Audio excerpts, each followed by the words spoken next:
I'm an 8th grade teacher and a deadly trend is taking over my students. At first I thought it was a stupid trend, one of those TikTok things that catches rapid fire and before you know it, everyone is doing it and they don't even know why. It started with a student in my first hour 8th grade science class, Marley, a prolific talker and one of the more popular students in the class. But last Monday, Marley seemed different. She shuffled into the brightly lit classroom, eyes darting from side to side, shoulders slumped. Her cosmic print JanSport backpack sagged off one shoulder. Gingerly, she took her seat, and I noticed she was shivering. "Marley, honey, are you okay?" I asked. The typically outspoken student and I sometimes bumped heads, but I was still her teacher and cared about her. She barely raised her head to look at me.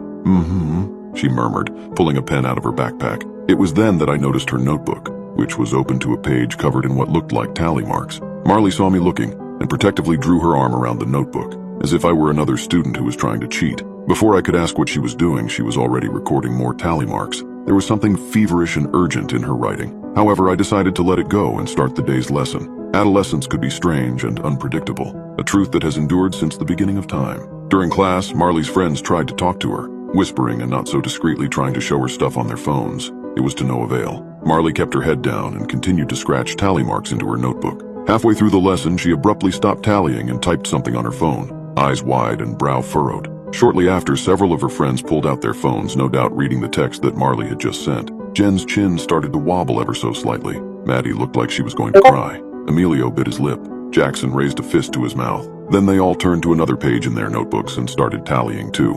Though I was thrown off guard, I let it go and decided to ask them about it after class. But Olivia, who was the type of kid that tended to ask if there was any homework, much to the dismay of other students, came up to my desk with some questions and the others left before I could say anything to them. Still, while Olivia spoke, I peeked at them out of the corner of my eye and noticed that they were all still writing in their notebooks while walking out the door. Normally, Emilio and Jackson would be punching each other in the shoulders and running their mouths, trying to impress Marley, Maddie, and Jen. To see them with their heads buried in their notebooks, consumed with the tally marks they were recording, well, it was puzzling as hell. Then it dawned on me, as I mentioned above, that this was probably some sort of TikTok crap, tallying the number of times they thought about their crush and then giving it to their crush at the end of the day, or something else that would fit an 8th grader's definition of romantic or daring. I immediately felt better about their strange behavior. As the day went on, more and more of my students, regardless of class period, personality, social status, academic standing, gender, race, and so on, were partaking in this strange game, and it appeared to be linked to their phones too. Invariably, a student would get a text message, their eyes would cloud over with worry,